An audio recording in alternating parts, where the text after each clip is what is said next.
This is the Fighting Through podcast.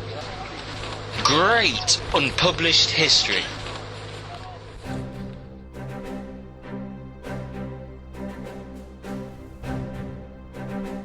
These men were working for days on end without rest, without sleep. Has anybody got a gun? And they managed to set a Bren gun up on the bridge. It's just all-out horror, isn't it? So, I mean, turned turtle and oil all over the place, thousands in the water. In the 70s, they were not happy that the English were bringing these boats back over to celebrate. Tom stopped his ship to pick up survivors, even though his destroyer escort ordered him to leave them where they were. He says, "I don't suppose I can have a beer, can I?" And he says, will Tommy get his well-needed drink? Keep listening to find out more. This is indeed the Fighting Through podcast, or Fighting Trough, as one of you once mistakenly wrote it in an email. Where would we all be without that little innocent letter H? Peeing in the bat for a start. Hello again, and another truly exciting and entertaining World War II welcome to the Fighting Through Second World War podcast. This is episode 103, Lady of Mann ship, Manxmen in World War II, Dunkirk, Matt Cain interview above all, and many more World War II stories. I'm Paul Cheel, and the aim of this Second World War podcast is to share family stories, memoirs and interviews with veterans in all the countries and all the forces. I dare you to listen. You've just heard a few extracts from the rich tapestry of World War II memories woven by Matt Cain as we enjoyed coffee and Calvados on board his recently restored Dunkirk little ship, the Lady of Mann, which played an historic role in lifting troops from the war-torn Dunkirk beaches in May and June 1940. A few weeks ago, Matt invited me down to Henley-upon-Thames on the River Thames, which is famous for hosting the Henley Regatta. On this occasion, it was a traditional boats regatta, including the Association of Dunkirk Little Ships, the ADLS. You've heard in episode 1 how my father escaped Dunkirk aboard the Lady of Mann ship, part of the Isle of Man Steam Packet Company, and the extensive memoirs of her famous Captain Tom Woods are covered in episode 10. Major Petch was Dad's commanding officer, and his memoirs are in episode 9. Matt Cain invited me to see not the Lady of Mann ferry herself, because she was broken up many years ago, but I was to visit one of her children, the Lady of Mann lifeboat number 8, known as the Lady of Mann. So Matt and I set about talking about all things Dunkirk and beyond, and what a terrific piece of history Matt shared with me.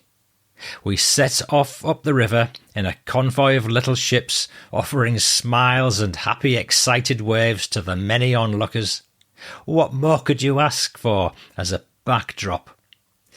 We suffered, or enjoyed, depending on your point of view, a veritable cacophony of sounds, ranging from heavy winds to World War I biplanes, celebrating parties, and goodness knows what else.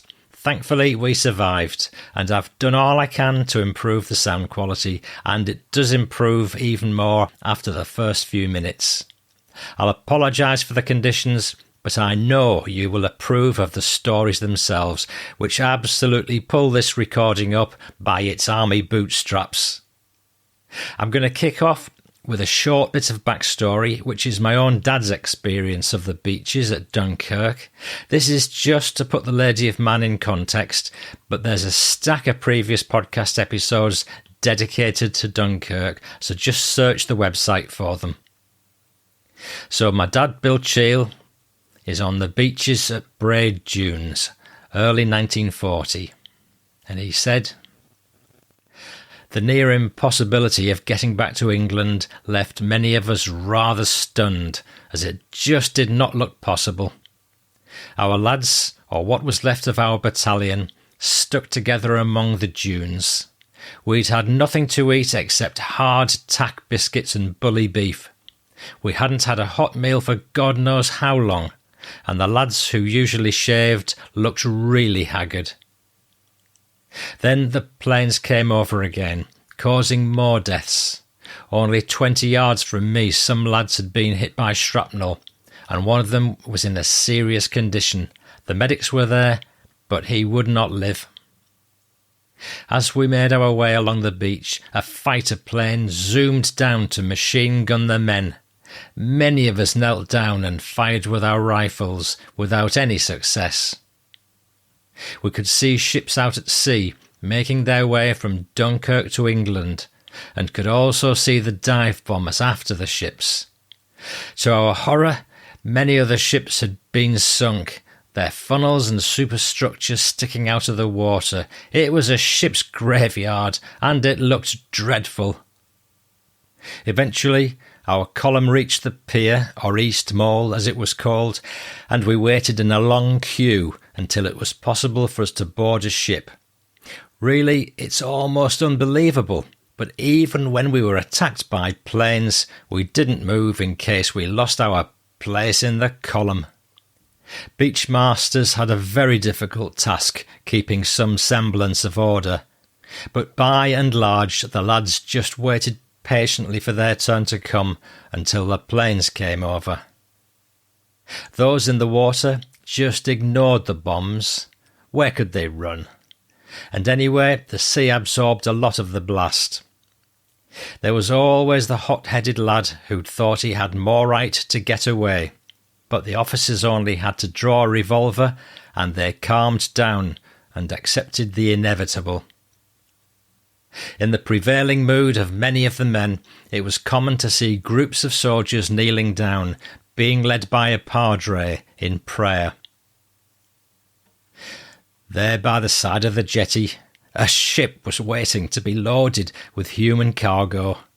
We walked along the wooden pier, and back came the planes. It seemed never-ending, trying to bomb our ship, but without success. We walked along for about half a mile to the ship we'd be boarding. Miraculously, the mole was still intact, but there was a 6-foot gap in the planking where a bomb had gone through without exploding, and loose planks had been put across. Some lads, in their desperate hurry, chose to jump the gap with their full kit on. Luckily, none fell through into the water. Another 30 yards and we came to our ship. At the top end of a gangway stood an officer, counting soldiers as they went aboard. The ship was a ferry ship, called the Lady of Mann. How could I forget that name? How lucky we considered ourselves to be. Out of all those thousands of men, we were being given the opportunity to be evacuated. The ferry was fast becoming packed with grateful lads. The captain would know how many men the ship could carry, but God alone knows what would have happened had a bomb hit us. I was lucky enough to be on deck to see what was happening, and it must have been very claustrophobic down below deck. I kept my eyes on the nearest Carley float in case the worst happened. As the ship was filling up, a padre came and stood on a ladder, called for silence, and prayed for our deliverance to England. At last, packed like sardines, the ship started to tremble, and so very slowly we pulled away from the mole. It was 1800 hours, 31st of May, 1940. Now, enjoy Matt Cain. Well, Matt, welcome to the Fighting Through podcast. I just want to chat with you about the history to the Lady of Mann lifeboat, because here we are sitting on it, lifeboat number 8 of the Lady of Mann, which I know my listeners have heard so much about on the podcast. And then up you popped one day, you got in touch with me to say that you'd got the Lady of Mann lifeboat. So, how long have you owned it? I was doing an internet search actually on general Isle of Man steam packet memorabilia, as I always do, just a Google search, and it was a brokerage selling a boat called the Lady of Mann, so I obviously clicked on it and had a look. That was 2009. As soon as I saw the photo, I knew instantly it was a classic Border Trade clinker-built lifeboat, such as aboard the Lady of Mann. So I went on it, the website, we got in touch with the brokerage, and went from there. So what's your history with the Isle of Man and the Manx? Yeah, so all my paternal relatives and family were all from the Isle of Man. My grandfather was a Dunkirk veteran. He was with the BEF as a dispatch rider. Obviously, he was one of the lucky ones who got out. Which army unit was he with? Do you know? Yes, it was nothing to do with the Isle of Man. I can't remember. What I do know is that he got the boat over. He was a carpenter by trade, and he got the boat over from Douglas to Fleetwood. So basically, my grandfather, when war was declared, he and his mates were in a pub in Douglas, and as they all did back in those days, they all went to sign up, and if your mates were doing it, you did it, and so forth. But he was a chippy, he was a carpenter, and he went over to Fleetwood. The Lady of Mann was generally the Fleetwood boat, and they turned him down. Because he was a carpenter, they needed him back home. And he didn't like that, so the boat took him back to Douglas. He got on the next boat, went to Liverpool, and lied. Said he was a mechanic and, doing motorcycles and stuff, so that's why he became a dispatch rider. He was bike mad because he was the Isle of Man TT and so forth. So he still did a valid part for the war effort. Yeah. In fact, he'd probably felt more fulfilled doing the dispatch riding than absolutely planing a piece of wood or whatever. I always remember him telling me that the dispatch riders always went in twos, in pairs. Right. I guess because they had an important message, and if one of them was something happened to them, the message one of them had to get through. Would get through. Yeah. So going back to you getting this boat then. Yeah. Because you was at Dunkirk, that gave you the interest in what was going on at Dunkirk. Yeah. And because you come from the Isle of Man, you got the interest in the Manx packet company. Absolutely. And then so you naturally saw this up for sale when it came up for sale, and you thought you'd grab it. Yeah. Absolutely. She wasn't in a great condition. I was fortunate that the gentleman who had her, he knew that she was an old wooden boat. He knew about her. He didn't have any real connection to her. He knew that there was a historical significance, but he wouldn't have. He didn't have the emotional attachment. He didn't have the resources. I mean that in the connections to make of this what you can. A lot of interest was from people who were. She'd got a brand new engine when she'd been put up for sale. She got a new engine in 2006, but he hadn't had a run-in for years. And most people were interested in the engine, would have broken the boat up because she was very, very low price. but he refused, fortunately. He was trying to hold out for somebody who would do a restoration on it. That was more important than the price you got for it then. There's a famous thing that you should never buy a boat without a survey. You should definitely not buy an old wooden boat without a survey. It wasn't about whether the boat was going to run. We could have bought a 30-foot garden ornament. We've got to save it. Yes, and that was my father and I. And so, yeah, and I love boating, I love shipping, but I'd never really reasonably thought I was going to get a boat. Yeah. I was just looking for steam packet memorabilia and things and so forth. So if you cut your arm off at the wrists, it'd be like a stick of rock with the word steam packet going through it, would it? Yeah, I have had family in the steam packet. My great-grandfather was the harbour board master. I mean, basically they were hand in hand, and so the Lady of Mann is part of my family history as well. So yeah, it was a wreck. It really was, yeah. Beautiful boat, but most of her planks and stuff were rotten. So yeah, most of it needed redoing. Yeah. So how long have you taken to restore it to where you've got to now? Okay, so we did some amateur restoration ourselves.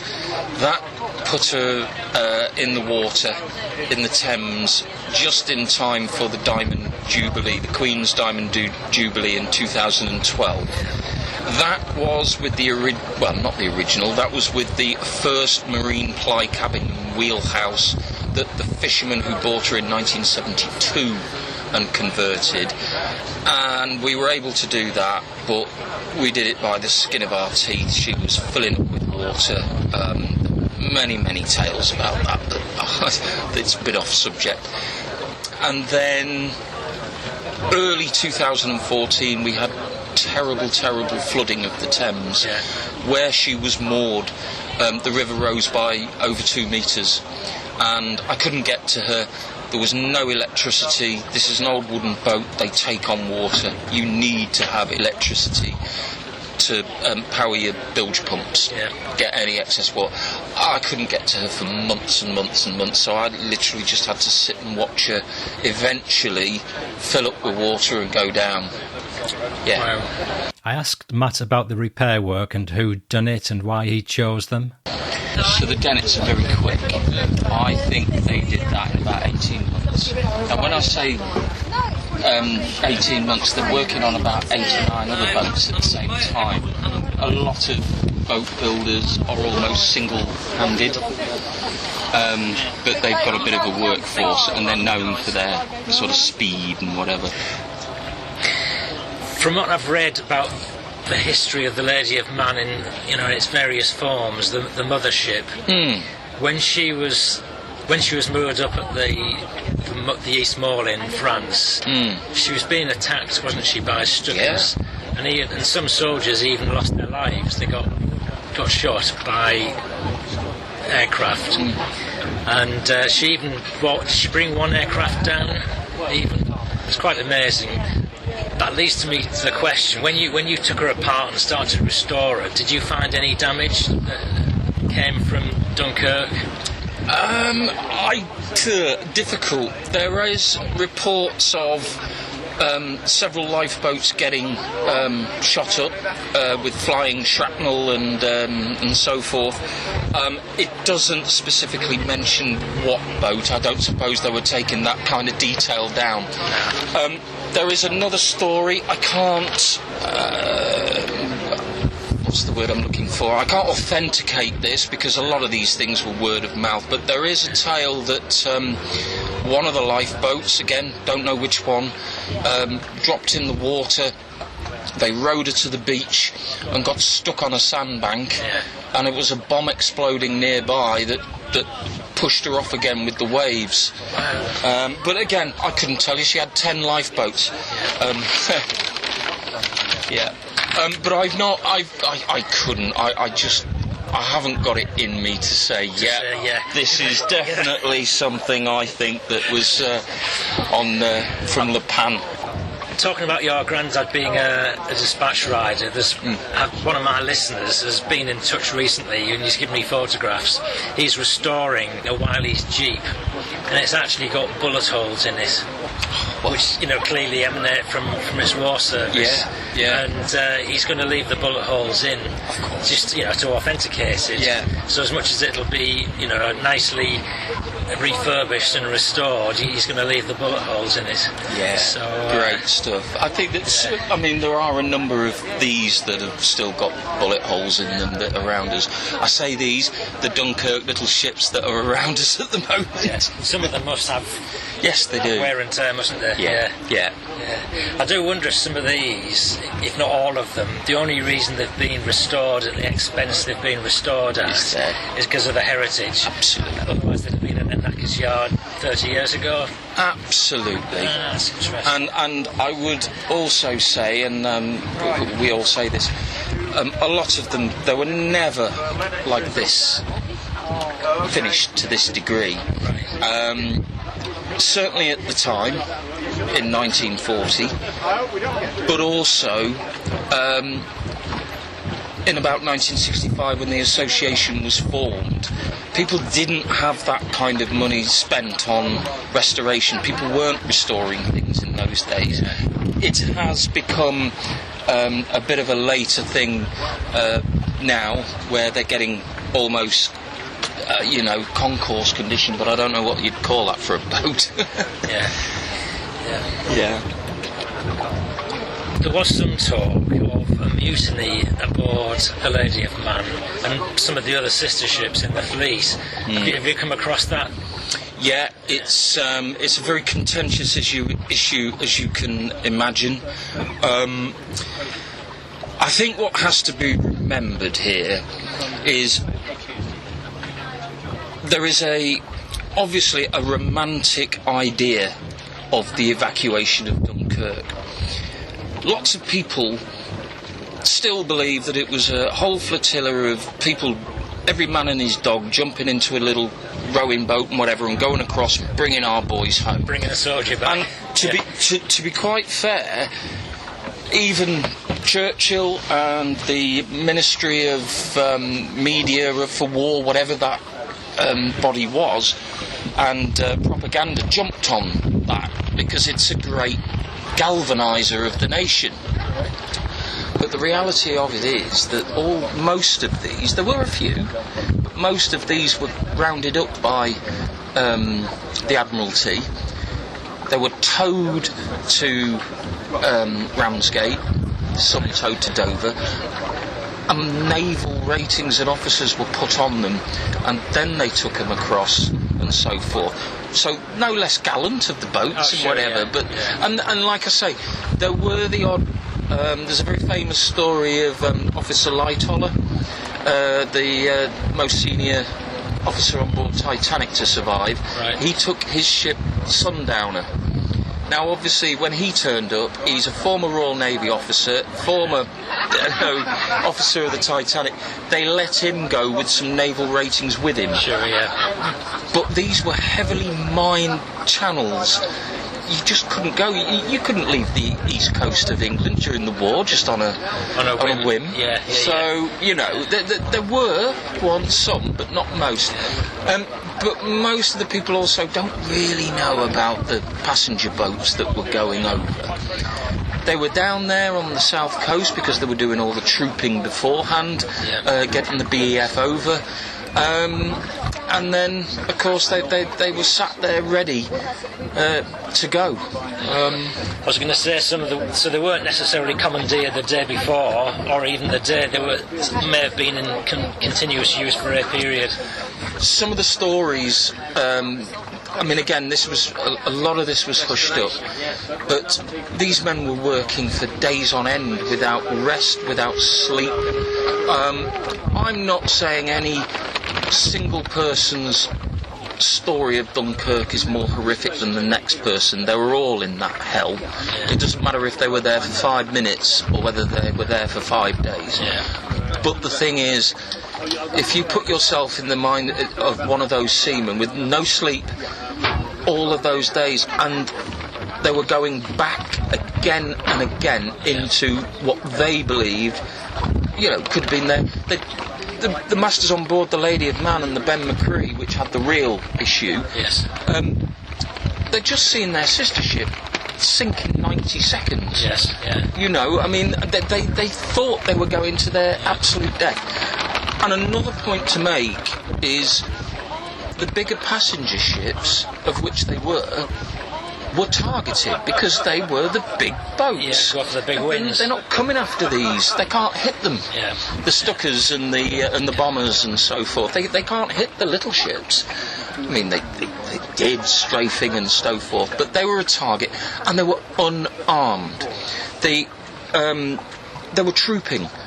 It was the phony war. We were completely taken by surprise, and that's why the Lady of Mann going in on that very first trip, we talk about one aircraft shot down. That was somebody shouting and running, has anybody got a gun? And they managed to set a Bren gun up on the bridge. Gosh. She didn't have anything. Yeah, wow. Yeah. So, yeah. And it's hard to be critical, and I think this is the whole point.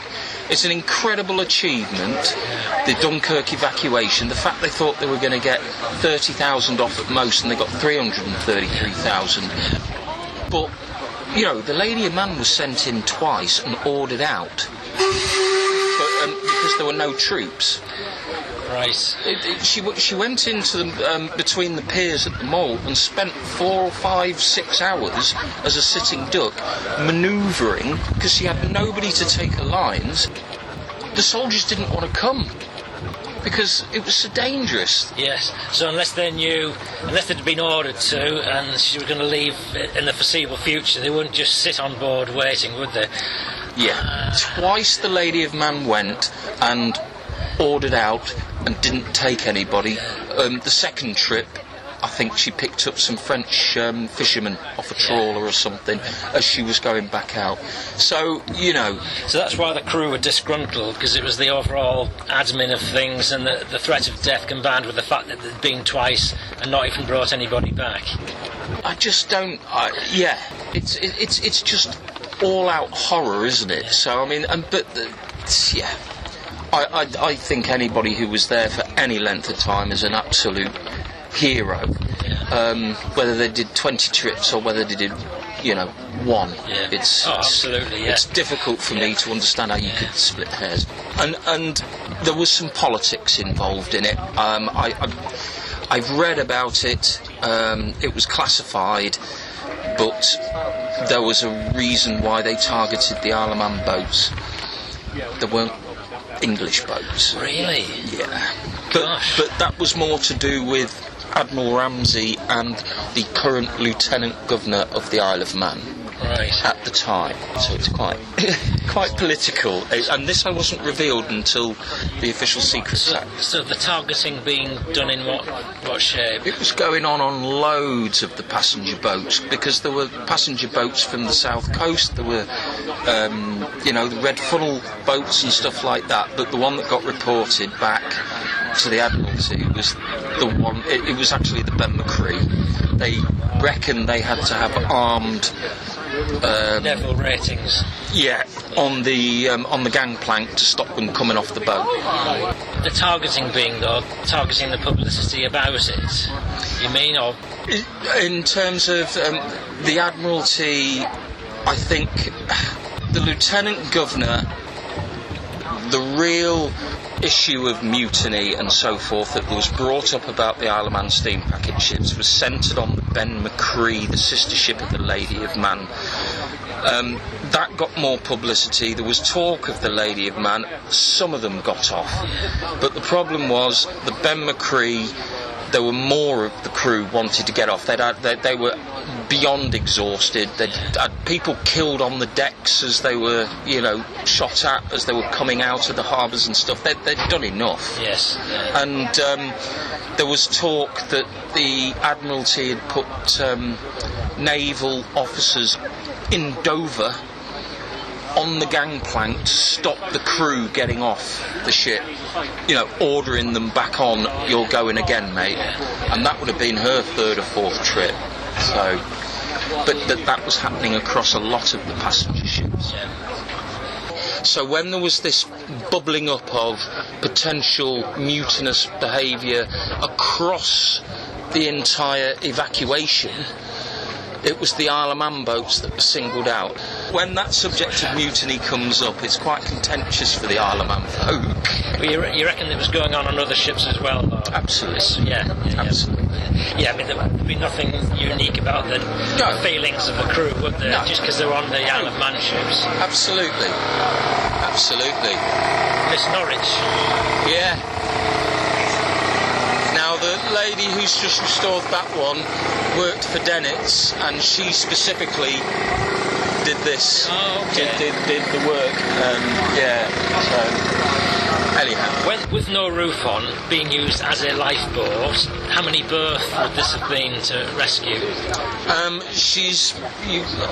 think it's painted over at the moment, but you can still see it on her stem post. 45 passengers. Oh, 45, right. Yeah, that's what she was registered for. They would pack them in. I mean, you could still get quite a few in now, couldn't you? If you were just simply using it for what it was. Yeah. You can imagine that 45 and the rest if it was a real emergency, because people would sit on the floor, wouldn't they? Yeah.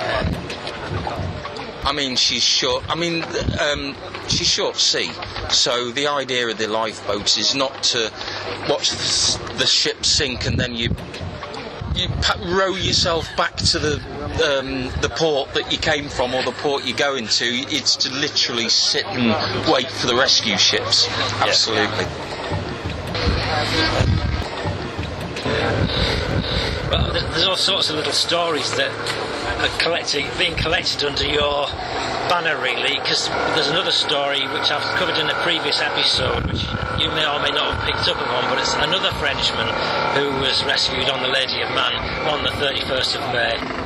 He was wounded in France and he was in the hospital at Sweetcoat, and he went on to great things after the war. He ended up fighting, I think he met de Gaulle or something at some point, maybe even a bodyguard for him at some point, and he ended up on D-Day, coming back to France on D-Day.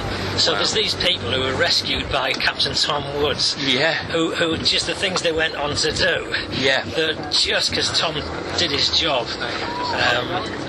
it's just wonderful. And I think the other nice part about the D-Day journey for the Lady of Mann is that she did Juno Beach, and they were French-Canadian stormtroopers, and there was a few Frenchmen, and it was a lovely round circle because she'd rescued some of the French nationals, and then 4 years later was able to put them in that fighting capacity for the first time.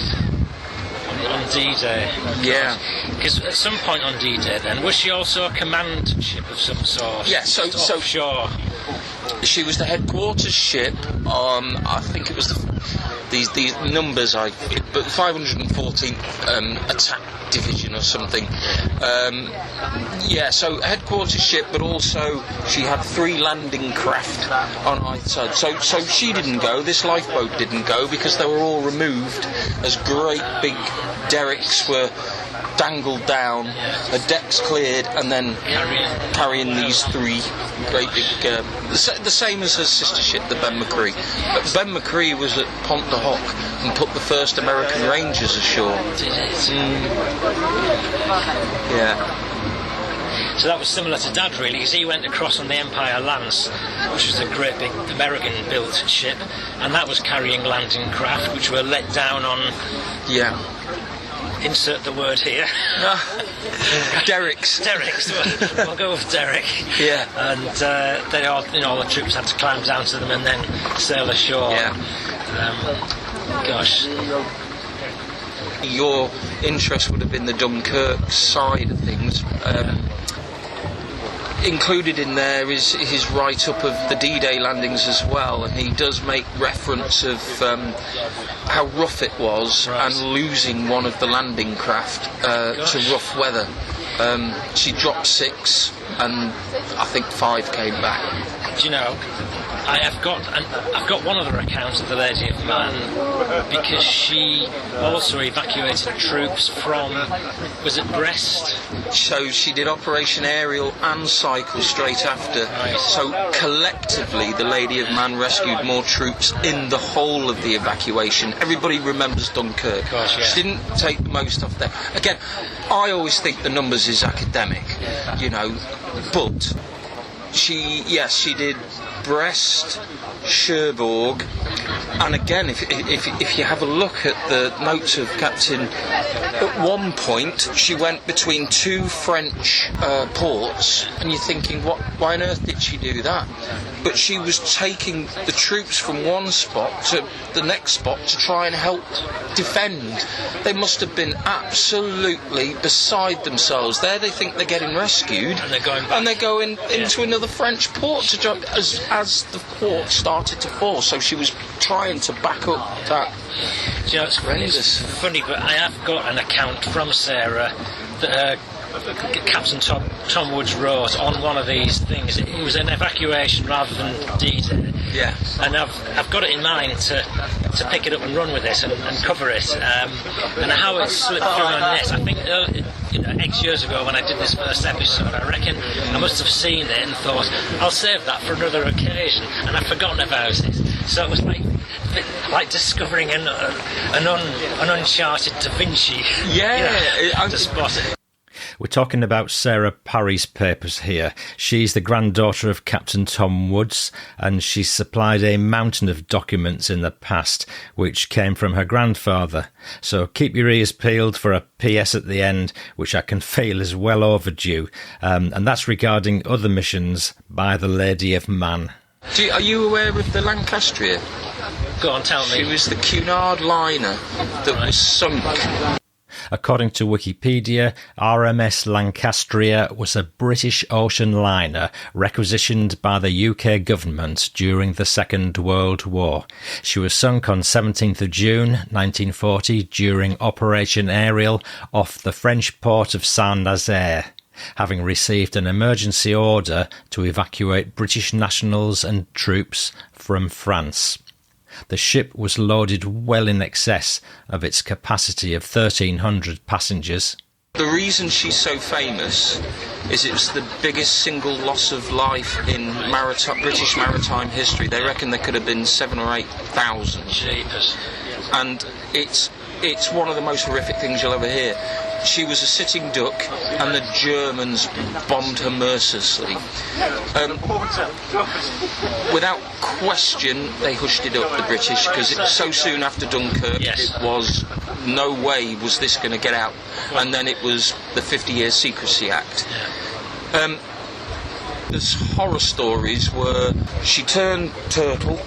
She was a big liner, big Cunard liner, and everybody. She was full of children and whatever. She wasn't just evacuating troops. She was evacuating the populations of these towns and stuff. Anyway, she turned turtle, and oil all over the place. Thousands in the water, and the bombers and they came down and strafed them. Also, they set fire to the oil, and they reckon it was just absolute horror, beyond hell. The Lady of Mann, bearing in mind that it all got hushed up, so there's nothing officially recorded because they just weren't allowed. This is the official anniversary book of the Isle of Man steam packet. Yeah. This is the biography of Captain Tom. Only a little short piece. Yeah. What's his surname? Captain Tom Woods. Woods, that's it. So he's going to be back. Here we are. Commander of the Lady of Mann from 1937-46, taking part in the evacuation of Dunkirk, where he took blah blah blah blah blah. Mentioned in dispatches, you know all that. Yeah. There he is going to Belfast Loch, to service the Cunard Queens on D-Day. A story about Captain Woods related to Captain John Bridson concerns the time when the lady was carrying a full complement of soldiers out of Brest. That's wrong. It was out of La Palisse. Ah, right. Following the sinking of the Cunard liner Lancastria, which was about to sail when she had a bomb drop down a funnel, and the sea was full of struggling men, Tom stopped his ship to pick up survivors, even though his destroyer escort ordered him to leave them where they were. Yeah. The writer saw him bring the Lady of Mann in Douglas Harbour. Yeah. So, absolutely incredible. And there is another story. This is all very Manx-centric. Yeah. But one of the people was aboard the Lady of Mann. One of the people was either on the Lancastria or something. They both survived, or they both witnessed the same thing, and somehow their lives came back. One of them was Manx, the other one wasn't. He was drafted or posted to the Isle of Man. Yeah. And one of them married the daughter of the other, and then they both were like chatting away and whatever, and it's like, Jesus Christ, we were both there at the same time. Oh wow. Yeah, and it was to do with the Lady of Man going back for these men. But yeah, it's very difficult to get any documentation on the Lancastria. Yes. Certainly not something like that. You wonder why they never saved her, don't you? In 1972, with The Lady of Mann. Yeah. But Too big, too expensive, I guess. they couldn't do it in 1982 with one of her smaller fleet mates. I mean, by then, I remember this. She was the Manxmen. She was amazing. But in 1982 she did a summer season. She probably made less than 30 crossings doing excursions. And I read the fuel costs in 1982 were 2 million. For those 30 crossings, you needed a crew of 100. Yeah. No preservation society can do that. No. They just can't do it. There's I think it's Juno Lightship or something. It's lying derelict on the riverside somewhere in the country, and it was a lightship off the coast, I think off Juno, on D-Day. So quite a rich heritage, really. Yeah. But it's falling apart, and there's a campaign to try and get funding to restore it. And I think the trouble is, I guess fundamentally it's not interesting enough. It's just another boat, isn't it, really, to most people? Yeah. As much as, people who are close to it cherish its memories, etc. That's light vessel LV72 Juno, and there's a Facebook group called Friends of Light Vessel LV72 Juno. It's one of these things. I mean, I'm not a great social media thing, but you know that you can have something which is just unbelievable heritage and about our national heritage, and you'll get about 150 likes or whatever, and then somebody will put a picture up of an uncooked sausage and 40,000 of them are winking and nodding, but you just have to accept it, don't you? Have you been interviewed by Dan Snow? I think at one point you said you thought you might be. Oh no, yes, I think Dan Snow is going to be joining us at some point for the next year's crossing. Right. Okay. As well as Christopher Nolan we're working on as well. Ah, right. Oh, wow. Yeah. Gosh. Well, you name dropper, you. No, but this is the crazy thing. So, Ian Gilbert over there is our Vice Commodore. Right. He's our Vice Admiral. Oh. So our Admiral is the Duke of Kent. Right. This is of the Dunkirk Little Ships Association. Yes. Yeah. And when Christopher Nolan wanted to make the film, and he wanted Dunkirk Little Ships, he had to come to us. And basically, it was done according to how Ian basically directing it, sort of. Yeah. Because it was like, so. Do you know? Well, I don't know how much you know of the film and so forth, but you know that the boat that they use is not a Dunkirk little ship. What? None of them? No, that one, the Moonshine or Moonstruck or whatever it is. Who was the actor that was? Who was the actor in Dunkirk? Oh, come on, boys! It was Mark Rylance. There's no way. That boat was... You can't put a Dunkirk little ship through that. No. Film crew every day, all this, they would have ruined it. They're too valuable for that. Yeah.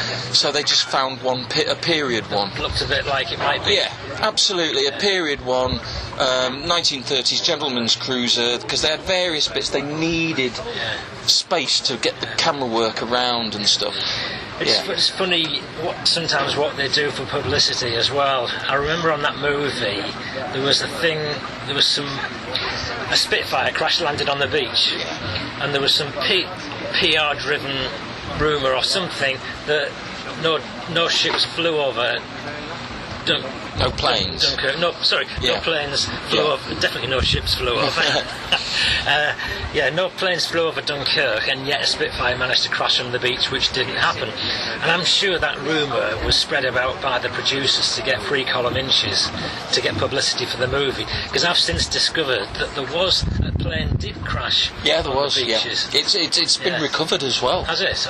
It's flying. Gosh. Yeah, absolutely. Somebody's got it, because we're talking about having that very one fly over us in 2025. Because we do get the Battle of Britain Memorial flight will fly out as we leave Dover, Ramsgate, sorry. But we are in conversations to see if we can get that very Spitfire to... Wow. Yeah, I know, it's unbelievable. Brilliant. Yeah. It's like on the Dunkirk movie when they're producing some pre-release footage of extras and God knows what running around the beach. There was an American flag at one point, and everybody would say there weren't any Americans on Dunkirk. And you think, well, not the words, but they did it just to get some publicity, didn't they? Yeah. It's it's to say it's a double-edged sword. I don't mean it like that, but the film is not how I remember my grandfather's recollections. Right. The detail is there. I mean, it's Christopher Nolan's choice of how he wants to film something and tell a story, and he wanted to get individual characters and take you through their eyes, and that's fine. I think what it misses, for me, is the scale. You don't get a sense of scale, and that's really what Dunkirk was. It was, how the hell have they got these 333,000 off the blooming beaches? I think you're right. I mean, that lack of that detail didn't spoil it for me, and it would have been good if it was there. But I guess it was partly a question of budget, wasn't it? Well, I'll tell you what it is. He is a... If I can say he's a victim, I love his ethos. He hates special effects. He will not use what do they call it, where they have a green screen and they almost draw. Yeah, so they act in a studio and put the backdrop behind. He wouldn't have it. He would not have it, and he's like that in all his movies. So what he actually... If you think about the scale of Dunkirk, 800 ships and whatever, warships, passenger ships, all steamers and whatever, goes, right, how many of these have I got? Well, actually, we haven't got any Navy ships that were at Dunkirk left. We've got a load of little Dunkirk little ships. Right, how many were rescued? 333,000. Right, he won't draw in 330,000 men. And that's the thing. I mean, obviously somebody like me who knows and so forth, I almost think special effects now are so good that he could have recreated. Could have done, yeah. And it would have looked bloody good, because I go and look and I go, Christ almighty, that frigate's a French frigate from the 1960s. Right. And they've mocked it up. Yeah. Do you know what I mean? Yeah. So, but the good aspect of it for me is it's brought the story, kept it alive. Now the Americans are becoming aware that the war did start in 1939, or 1940. It was the phony war, wasn't it? So for that we're going to be forever grateful. It was a great big bounce. Now the French are interested, because there was many years where they just did not want to No, for obvious reasons. I mean, they got battered, didn't they? It was a massive defeat, and then they were, they surrendered. There's tales of when the Dunkirk little ships first used to go over to France. They wouldn't let them in the cafes. The crews. They turned. Oh, really? The stories of it. I mean, I wasn't there. I mean, the association was 1965 was the first crossing, and they go every 5 years. But I believe in the sort of 70s, maybe even early 80s. But in the 70s, they were not happy that the English were bringing these boats back over to celebrate. Oh gosh, it's a funny old world, isn't it? But they've slowly come round to it. Partly, do you think it's on the back of the tourism monies that... I went in 1990, and with my grandfather, and I can the reason I can remember, I thought the commemoration service and whatever were very low key. It was because we'd got the wrong one and we were at the French one. So was Kate Adie, because we followed Kate Adie. That's why it's her fault. Right. I thought she was the best. I thought wherever she's going must be the thing, and she got the bloody French one. Anyhow, yes, it's got. So there's a big dynamo museum. Operation Dynamo. That never used to be there when I was a kid. It's a very relatively recent thing. It does predate the film release, but the film release, if you speak to the some of the tour operators that were doing the Americans love to get on the coaches and go and spend a week going round the battlefields and the cemeteries. They are now coming across to see Dunkirk. How long that'll last, but that's definitely an injection from the film, the interest. There's no question, and we're going to need that, because I think as there are less and less veterans and a human touch, it's going to wane, and these will be the last things going, really. Keeping the memory alive. That's it. I think we'll have a hurrah for the 100th anniversary, but it was my grandfather, your father. We've got one Dunkirk vet that I know that still comes and joins us every year we have an anniversary sail past. And we had the veterans on board. Now he was 106, 100. It's unbelievable, and he was capable enough to come and join us. He lives very close to where we do this, which is very close to where I live. Now and we've got one other that I know of. She's a Dunkirk. She's not a troop. She was a British national living in Belgium, and they fled to the coast, and the mother begged somebody to smuggle them aboard one of the boats, because they were not supposed to evacuate civilians. That was the point. So again, and she's still alive. She's still alive because she was almost a babe in arms. I've got a picture of her with my father, actually, at one of these. But I went to the Greenhouse Museum a few weeks back, and I met a guy whose father was at Dunkirk, and it was like meeting a long-lost brother, because you don't get to speak to other people whose father was doing the same things every day. So I'm going to follow up with that someday and try and meet up with them and spend more time with him, because the purpose of the visit wasn't to see him, so I didn't have the time. But that old veteran you're talking about, that's now 106, is he still compos mentis? Yes, he is, but gets very tired. Ian? Have you got 1 second? Are you sure? Let's get the Vice Admiral. He'll be able to tell you everything. This is the guy who advised Christopher Nolan on everything. Okay. He gave Christopher Nolan access to the vets then, because there is no. What's the old? Spy plane. Yeah. And that's a what, do they call them a triplane if it's got 3? I think so, yeah. Yeah. I think that's a tri, didn't it? It looks to be. I can tell. This one here. It is, yeah, it is. Yes, possibly. Yeah. Sorry, Ian, can I introduce you to Paul? He had a question. I thought, my goodness me, I'm going to need Ian here. Oh dear. Now, Ian, Paul's father was rescued by the Lady of Mann, and Paul off the beaches, off the East Mole. Your father, did he write Fighting Through? Yes.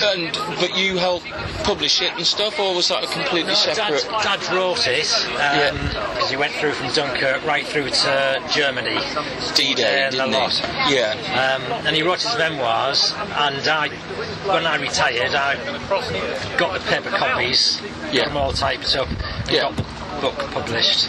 So he wrote it really. I did a fair bit of work pulling it all together, but to be honest, all the words and the stories and everything, it was 95% his. Yeah. I just sort of smoothed it off a bit. Is this a book that's available? Or? Oh yeah, Yes. I've got it, and it's it was really quite popular. Good man, Mark. I'll buy you that beer later.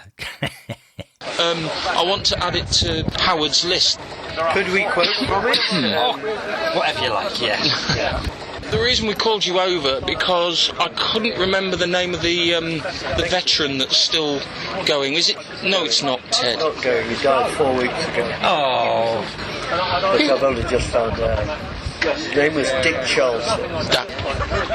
And the guy who wrote his obituary in the Henley advertisement, or whatever it is, I think he'll be here tomorrow, so I'll be able to get a copy of that for our magazine. Yeah. So I don't know of any surviving Dunkirk veterans. Although I'm not saying there aren't any. Well, we've got the lady, but she wasn't a troop, obviously. No, we've got Stan Holton, but he was. Oh, he was Navy, wasn't he? No, he was a stowaway on the tough boat. Oh yes. We met him last The year. Navy guy you'll think of, Lawrence Churchill, he died last year. So there aren't any that I'm aware of now. I think my dad would have been 100. Dad would have been 106 had he been alive today. But he died in 1982. Sorry, 1990. 99. My grandfather was relatively old because he was born in 1910. So he was 30 he was 29 actually. Well, many of them were. That was the difference between Dunkirk and D-Day, is that D-Day they were mainly conscripted. Yeah. They joined at 18. Yeah. So they were Yes. between 18 and 21. Yeah. Whereas Dunkirk was a regular army. Yeah. So the majority were between 26 and 36. Yeah. There was no conscription, so the younger members were either people that tended to join the Navy very early, or they were in the TA and they were called up. So you join the TA as a 16-year-old, you might be 18 and they called you over. But that was a minority. And that's one of the reasons. Still, it's 84 years ago. Yeah. Yeah, I know. You had 16 onto that and you're 100, aren't you? Of course you are, yeah. Yeah. So that's it then. I mean, yeah. Unless one comes out of the woodwork, that's it. Yeah. We know the lady. She was almost a babe in arms, wasn't she? Yeah, I'm hoping she'll come to the Veterans Cruise, but she's in hospital at the moment. I remember speaking to her. I remember my dad speaking a lot to her, but I can't remember whether she had a clear recollection. Was she literally a babe in arms, or? No, she was a 7-year-old, so she has got a recollection, but her memories are mainly based on what her mother wrote down. Yes. So her mother documented in fair amount of detail. Yeah. So, her memories are based on that. If I remember rightly, I think she was taken off by a destroyer, or it was certainly a Royal Naval ship rather than a... It was taken off by Royal Navy. She was taken off the day before Operation Dynamo officially started. Really? Gosh. The last day. And they sort of blagged their way on. Well, yeah, because they weren't allowed to do it. They were British nationals, but they weren't allowed to take civilians, were they? And then, of course, I think what I also believe about that, and this is listening to my dad telling me after he was speaking to her for so long, he had a terrible time trying to get any sort of proof of this. She was trying to hunt down if the boat or the destroyer, which one it could have been and so forth. But nobody wanted to talk about it because they shouldn't have done it. Okay. And there's a lot of this in Dunkirk and so forth. So she and her mother were interned when they got over here. Who the hell are you? Why are you speaking with that funny accent? So, gosh. Yeah. Can I just have a look at them? Of course you can, yeah. When did you publish that? 2011. Oh, right. And those signatures that people have interviewed on my podcast or in various shapes and forms. There's a Lancaster rear gunner, Lancaster pilot, a couple of army guys, but that takes you right through from Dad being on the beaches at Dunkirk and slightly beforehand through Sicily, Egypt. Yeah, Sicily's where my grandfather went. He didn't do the D-Day. Did he not? No, but he certainly did the push through Sicily and that terrible bay where they were landed. I can't remember. Well, I'll bring you a magazine over. Okay. Paul, and I'd like to put this to chapter 4 into our magazine. Of course you can. If you get it. Give me your email address or something. Yeah, I'll give you the script. I'll give you the electronic version. Brilliant, right. I'll do that. I'll bring I'll bring a magazine over and my contact details because I'm the editor of the magazine. All right. So give me 2 minutes. All right. Thank you, Ian. Yeah, no problem. Yeah, thank you. That was fortuitous meeting. Yeah, absolutely. That's what it's all about. Yeah. We try to keep the stories alive because they're important, aren't they? That's the whole... I can't wait. I'm going to do a follow-up episode at some point I'm going to do what we've just done. I'm going to put in sometime in the foreseeable future. If we get Claire's story together, I can include that as well. I know there's a lot of it all here, there, and everywhere, and then you start to think, crikey, how am I going to? I'll just do it.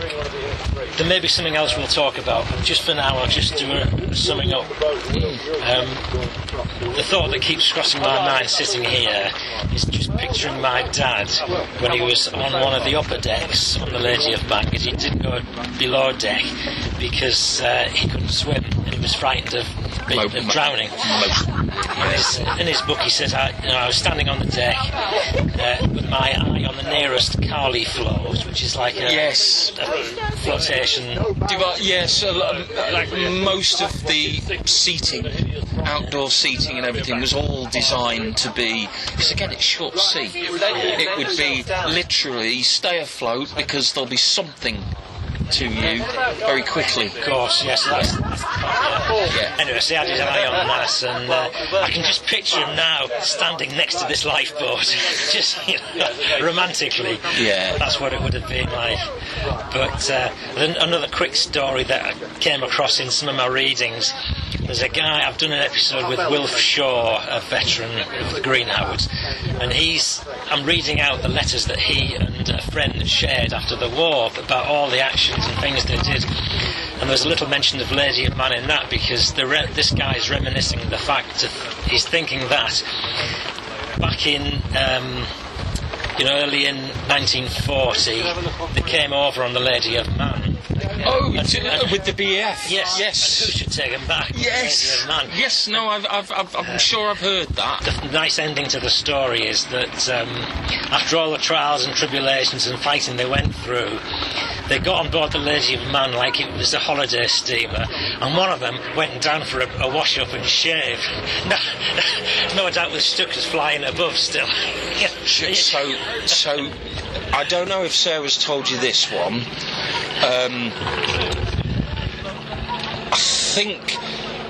I'm pretty sure it's the Lady of Mann. Now, there is a rule in the Isle of Man that there's in Manx waters, you can't have alcohol. Right. And so when the boat leaves, the bars are all shut, and the bars only open when you're out of Manx waters into the Irish Sea, and I think it's 12 miles out or something. I can't remember what the border is for that. It's a Manx thing because it's obviously its own independent nation. I find it incredible because the Manx drink like the Irish, so anyway. But now, where is this story and recollection? But a guy is talking about leading his platoon. He'd got them on the beaches. He got on the Isle of Man ferry, and the guy, he comes on board and he says, "By God, the guy's dressed up in his full steward's outfit, as if he's having a day out in the Isle of Man." And he basically says, "I don't suppose I can have a beer, can I?" And he says, "Come on, mate. You know you can't ask me while we're in the port. You'll have to wait until we're 12 miles out." Yeah. They get 12 miles out, and the fella remembers him. He's walking around again. He says, "You don't suppose I can..." And then, "What about my mates?" He opens up the bar, and they're all having beers on the way back from Dunkirk. I mean, you think about some poor fellas have picked up in these things. Yeah. Do you know what I mean? They're probably, drinking whatever salty seawater or whatever that they can. And literally the guy was. But the fact that he wouldn't open the bar up until they were 12 miles out. 12 miles out. Given, in the overall scale of things, who cares? Yeah. Well, precisely. That's and again, their leads. How many times have we heard this kind of comment?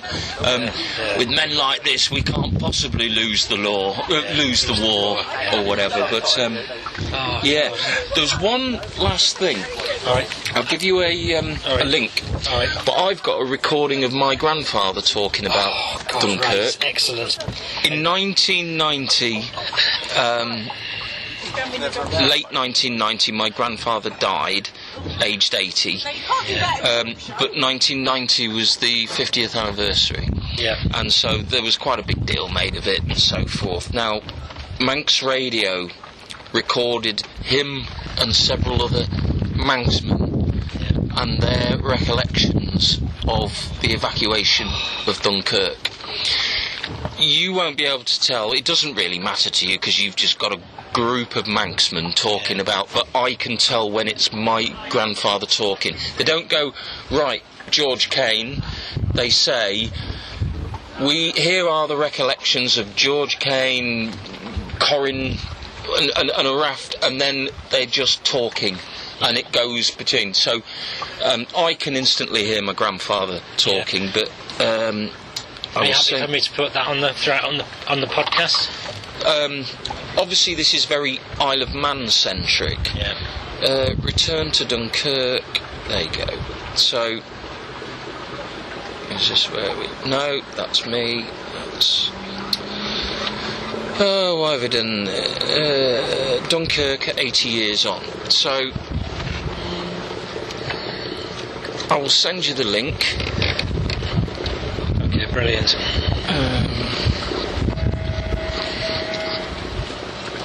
Dunkirk, 80 years on, and if I just press play, you'll... Ireland is currently facing an enemy, a virus. It's 30 minutes across long. the world, bringing death and financial disaster to many communities. The future is uncertain. 80 years ago, Britain also faced a powerful enemy whose capability was also uncertain, but who had proved able to sweep all before it. The British Expeditionary Force, along with the massive French armies, was falling back to the coast of France. Among them, numerous Manxmen. From a small, peaceful island, they had come face This is to a face with podcast. military destruction on a Yeah, massive it's scale. strange that. I don't know. I know it's Manx Radio, but it's obviously a Manx Radio podcast. But the recordings, this thing was 1990. Of course, yes, yeah. What I may do, I might get in touch with these guys and just out of courtesy to say I want to use it. Yes. You know, and Jack Creer, Evan You can tell them you've spoken to one of them's grandson, and he's I know Matt Cain. adamant. Yeah, I know. I don't mean that. They'll go, who the hell's that? But yeah. Oh, that's brilliant, Matt. But my grandfather talks. I mean, if I just give you a nod, because you won't know, and you won't know who's talking next, because it's heavy Manx accents. Right. But my grandfather in particular talks about. So my grandfather talks in particular about dead bodies everywhere, and he remembers that the civilian bodies were left scattered, but the military bodies were tidied up because their fellow soldiers or whatever, it was almost part of their duties. But the French civilians, so he talks about that. He talks about he disabled a load of lorries for the Germans by basically draining the oil sump. So the engines had no oil until they just ran dry and made this terrible screeching noise, he says, and he actually got a medal for doing that. He also talks about getting some motorcycles and running them off the end of the pier. Yeah. And finally, he talks about when... there's quite a few bits and bobs. He talks about some lovely bully beef and a mug of tea or something when he's finally on board this Belgian trawler.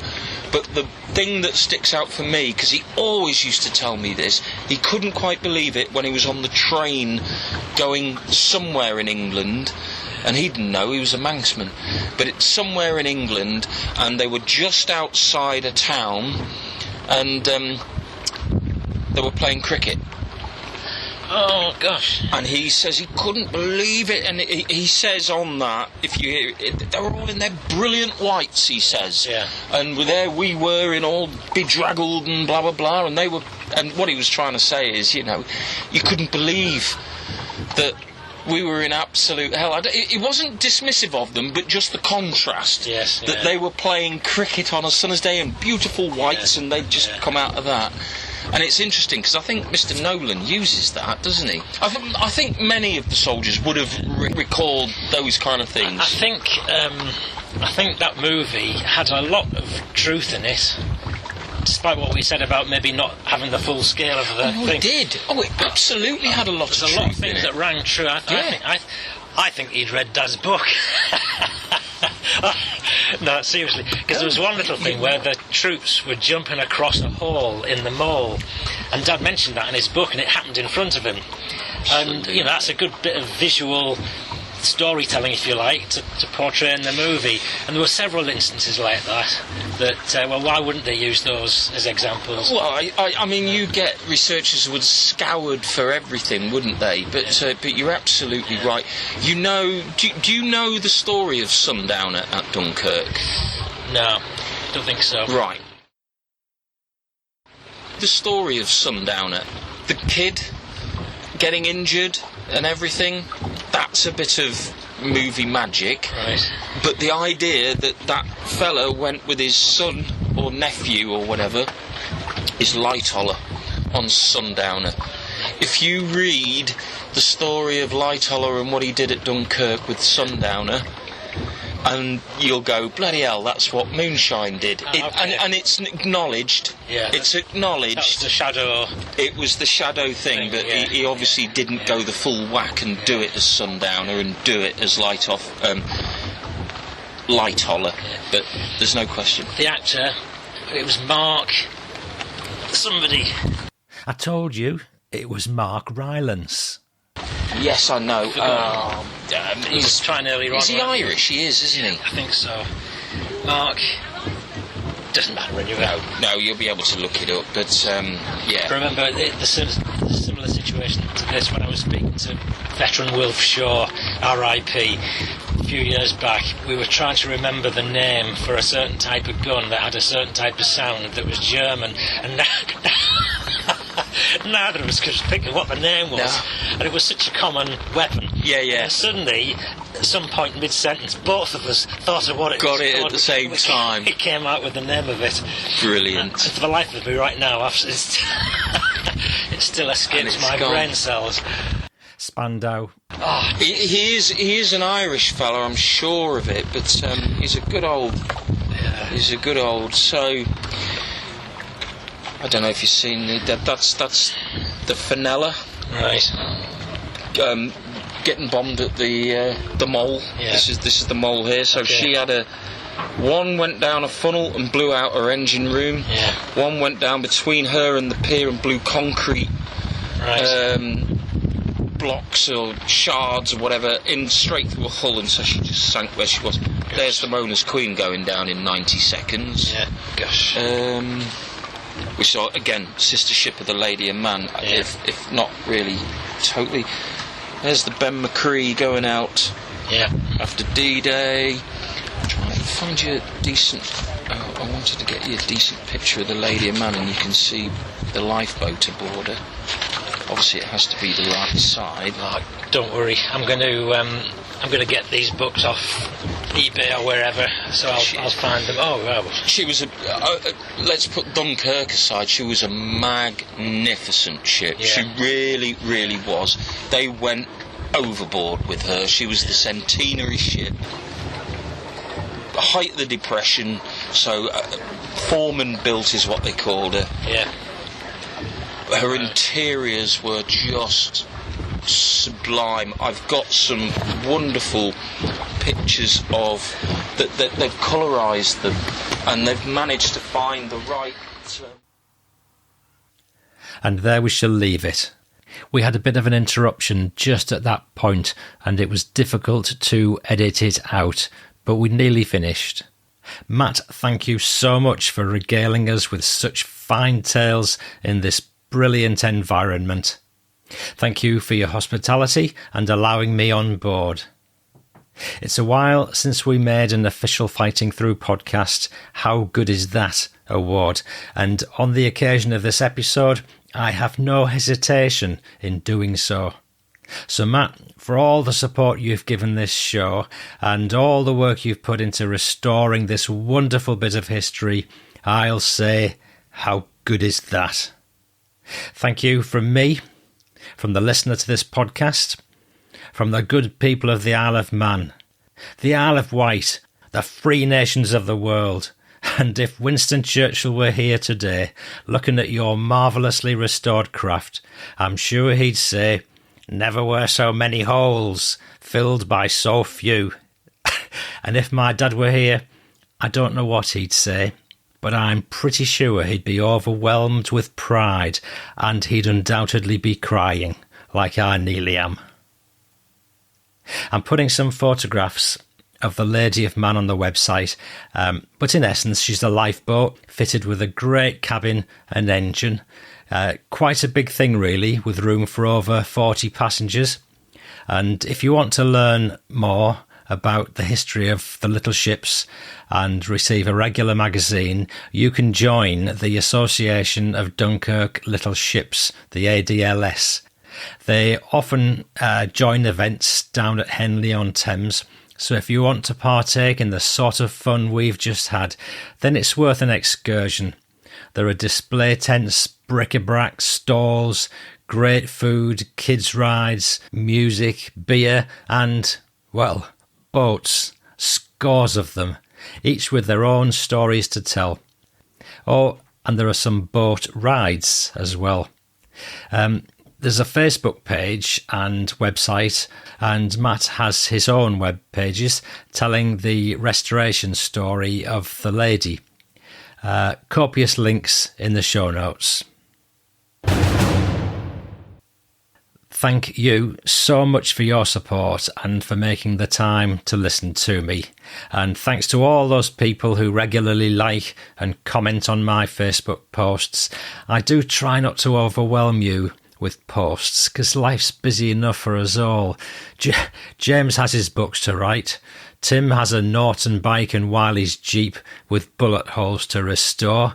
Giancarlo has his V-Disc club to organise, and Faye has her veggie garden to tend. So we've all got stuff going on.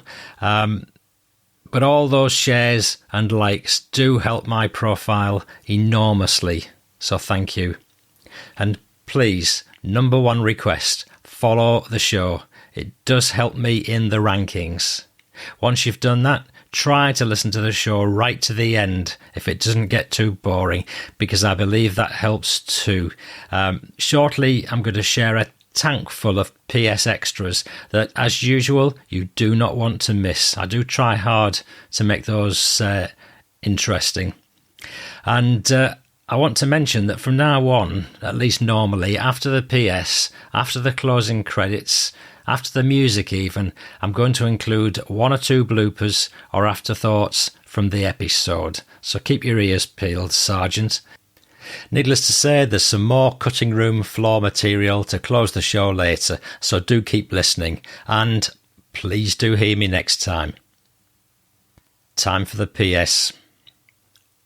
What I've got right now is the further adventures of the Lady of Mann. It sounds like an Enid Blyton book, I know, but on Matt's prompting, I've been in touch with Sarah Parry, whose great-granddad was Captain Tom Woods. I've managed to secure from her transcripts of her great-grandfather's write-up on two other rescue missions from France shortly after Dunkirk, located in Le Havre and Brest. So here goes, off my word. So Dunkirk was completed on 4th of June, the last sailing. Not much rest for the lady and her brave crew back in Blighty. Here's the Brest account. Saturday the 8th of June, 1940. 4 a.m, left Southampton for Brest, arriving about 4 p.m. Went into dock at 6 p.m. and commenced embarking troops as they came along. Several air raids during the evening.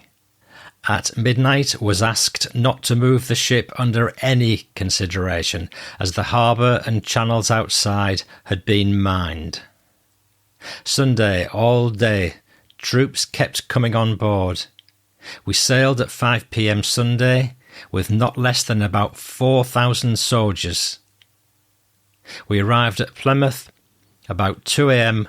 Monday the 10th of June. And this next bit is from Operation Cycle, based around Le Havre. This is addressed to the Commodore Bose, Royal Navy in Southampton. Dear Sir, just as I was leaving the above ship, Lady of Mann, I received your letter asking for an account of experiences at Le Havre during the evacuation. We left Southampton at 4:30 p.m, Sunday the 8th of June, and arrived south of Le Havre and anchored at about 10 p.m, awaiting orders. Nothing unusual happened until 11 a.m. on Sunday the 9th of June. We were now about 15 ships, all true and anchored, when 3 German bombers came over and attacked 2 French ships and us, the bomb missing us by about 20 yards. We then hove up anchor, and at 12:30 p.m. we were attacked again. There were 3 French ships and the Bruges hit in the attack, and we were only just missed again. About 4 p.m, about 6 bombers came over and attacked a French battleship and us. The bomb just missed us again by about 15 yards. About 3:30 p.m. we were attacked, and the bomb just missed again by about 15 yards. In all, we were attacked 4 times and had very near calls. At midnight on Sunday, I was ordered into Le Havre. No pilot and no light on buoys, and drizzling rain. It was no easy job to find one's way in. However, we got in safely and found another air raid in progress, and had to hang off the wharf until it was over before men would come out to take our ropes. We got alongside the wharf about 12:30 a.m. and commenced embarking troops. We sailed at 6 a.m, Sunday 9th of June, for Cherbourg, and about 4 hours after disembarking the troops at Cherbourg and waiting for orders, the same troops were ordered to embark on us again, and we left Cherbourg about 6 p.m. for Southampton, arriving inside the boom defence about 11 p.m. 8 a.m. Tuesday, we hove up anchor and returned to Southampton, where we disembarked the troops. All my crew behaved splendidly all throughout the whole voyage. Yours truly, Thomas C. Woods, Master of the Lady of Mann. I've got a short footnote from Wikipedia about Operation Dynamo, and it goes like this. From the end of Operation Dynamo at Dunkirk, Operation Cycle from Le Havre, elsewhere along the Channel coast, and Operation Ariel from other ports, another 192,000 troops were rescued, bringing the total of military and civilian personnel returned to Britain during the Battle of France to 558,032, including 368,000 British troops. So, obviously, Dunkirk was responsible for the majority of those rescues, at some 338,000. But it's funny that we all tend to think of Dunkirk as the evacuation from France, when in fact troops were being evacuated from all over the place. So, as a loose figure to remember, that's over 500,000 rescued souls from the French coast. 500,000.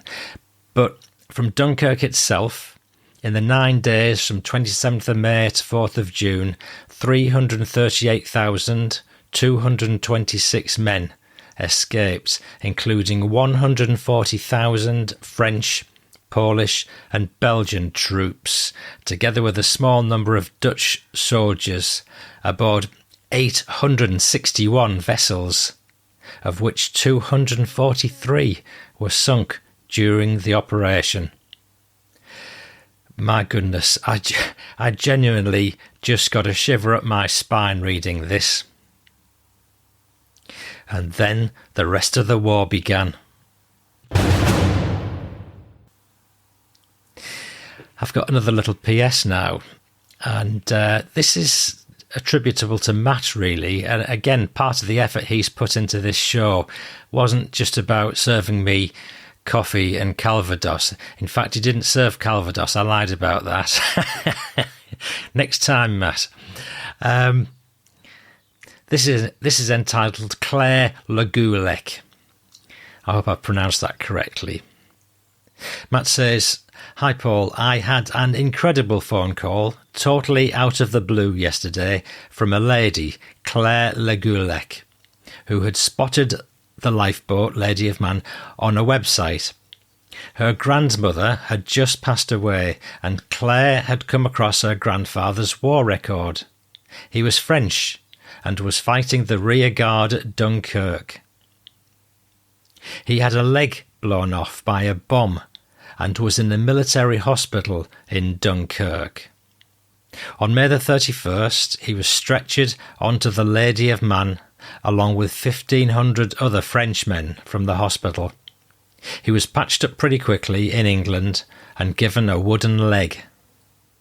He went to see de Gaulle in London, that's General de Gaulle, who sent him back to fight for the Free French in southern France via Spain and trekking over the Pyrenees with his wooden leg. He became a significant figure in the resistance or liberation movement. After the war, he came back to England and became the French ambassador to Ireland. His name was Emmanuel Darcourt, or Darcourt, if you're French. I think. Claire has sent me a copy of Emmanuel's military papers, and sure enough, the Lady of Mann is mentioned as the navire, or the ship, that he evacuated from Dunkirk upon. Having reread Sarah's great-grandfather's letters, he describes in detail picking up the casualties from the French hospital on the 31st of May, the Lady of Mann's first trip to Dunkirk. This, of course, was also the very same crossing that your father took aboard the Lady of Mann. Claire was very emotional and is wanting to also visit the lifeboat. She doesn't live far from me in Brixton. These incredible stories and connections keep popping up. The stories do indeed keep popping up, Matt. So that Frenchman was on the ship with his injured limb on the very same sailing as my dad. So we've now got the stories of 3 or 4 people who were on that same sailing as Dad. Just wow. Matt did put me in touch with Claire, and I sent her a load of material about the Dad's book and the podcast and everything I know about this whole thing. And Claire wrote back and she said, "Hello, Paul. Matt Cain recommended I got in touch with you after I traced the boat back to you that took my grandfather, Emmanuel Daucourt, from Dunkirk to Britain. The Lady of Mann saved his life, and he was able to join the France Libre, the Free French, afterwards. I guess the interesting bit here is that he was gravely wounded on the 23rd of May 1940 at Neuville-Saint-Vaast, near Arras, by a bomb from the air. He was carried 85 kilometres north to Sweetcoat Beach at Dunkirk, where he was given a place on the Lady of Mann on the evening of 30th of May, arriving in England on the 31st, where he was able to receive life-saving treatment at Folkestone and onwards. The crew of the Lady of Mann are, to my mind, one of the key reasons we exist today as a family, as his place on their boat most certainly saved his life. I also understand that he had a profound respect and gratitude for the British, for this and a number of other reasons, which he held all his life and instilled in all the family. His eldest daughter, my mother, married an Englishman, and we were all brought up in Sussex. 2 of us then married French, and the entente cordiale continues throughout the generations. My grandfather had a curious relationship to photography, documents and history, such that as he was lifted, immediately after being bombed, onto a stretcher, he insisted firmly that someone take his camera and photograph him, and we have this photograph in the family. He certainly had presence of mind, whatever one thinks of this unusual response. I'm going to go and see Matt this summer."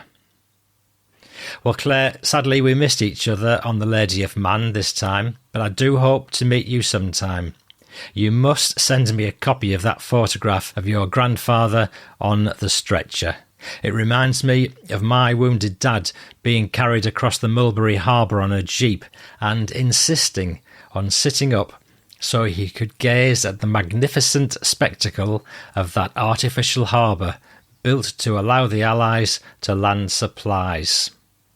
Sadly, my dad didn't have a camera with him, or otherwise I'd have a unique record of that occasion. For now, Claire, bonjour et félicitations à joindre la famille Lady of Mann. Congratulations on joining the Lady of Mann family. Isn't this all just great stuff? Poignant or what? For the next PS, I'm bringing you a recording from the Manx Radio interview featuring Matt's grandfather and others. So this is the feature that Matt told us about earlier. His granddad is the one who emptied the sunpoil out of the transport.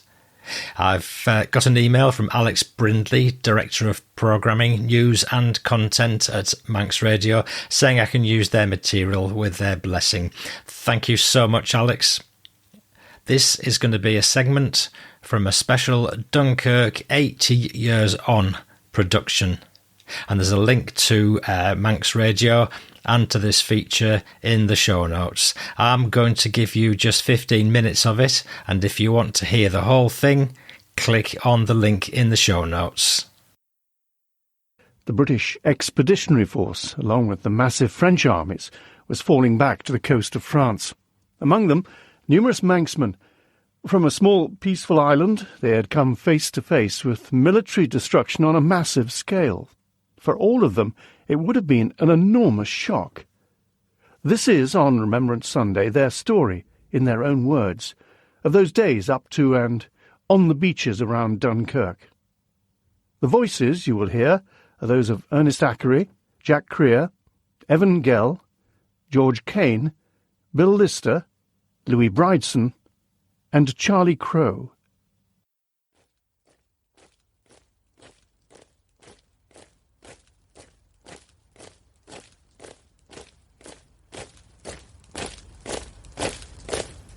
We blew a couple of bridges out of canal near the Le Pan area, set some booby traps, because we discovered them. We weren't fighting the rearguard action. We were on our way out. And to our surprise, a dispatch rider come up and he said, do you know there's little boats waiting for you in a place called Le Pan? And we wouldn't believe him. And then that night we got orders to do a force march into this perimeter for Dunkirk and the Pan area, because the Belgians had packed in and the French had packed in, and we'd been caught in a pocket, and that was a very small pocket. We found 3 horses. We took them to be French artillery horses, because even in 1939 the French had horse-drawn trucks, and some of their artillery was horse-drawn. And they were just wandering about, so we collected them and we rode for a certain distance, but not for long. It wasn't very, very comfortable. We did know that we were going to abandon the vehicles, but we didn't want to set them on fire or anything like that, but just to decommission them, which we did by undoing the sump plugs, letting the oil run out, and starting the motors. And this was done at dusk on this particular night, which I have no idea the date.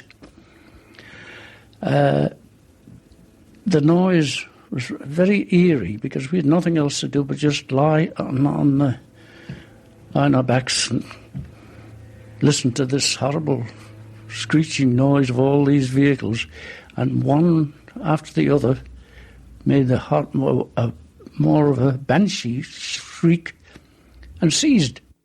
But we still couldn't make out what. We couldn't believe that the great BEF had been routed, and that's what it turned out. Approaching Dunkirk, when there were thousands of us, it was just a case of survival. We'd already had an order from our regimental colonel, more or less every man for himself. But that didn't mean that we vanished or split up. We all kept together. We arrived like Le Pan, which is looking across, say, Michael to Peel, Dunkirk, with a massive smoke and flames, and the Dunkirk pier had gone. And I saw the Iron Man boat, recognised the Iron Man boat burning just off Dunkirk pier, the Mona's Queen.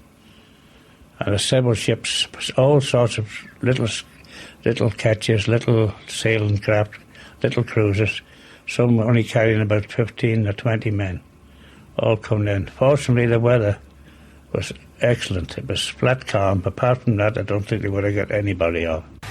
They're worn out and footsore. They're hungry. For weeks they have been shelled and bombed from 3 sides. They had to stagger back to the sea to survive. They were betrayed, but never defeated or dispirited. Round these men there hangs an atmosphere of glory. They're still in formation. They're still grinning past the dust and oil on their faces. For what has been done in the past few days, the BEF is grateful to the Royal Navy for hanging a screen of fire around the Belgian beaches while the men were embarking.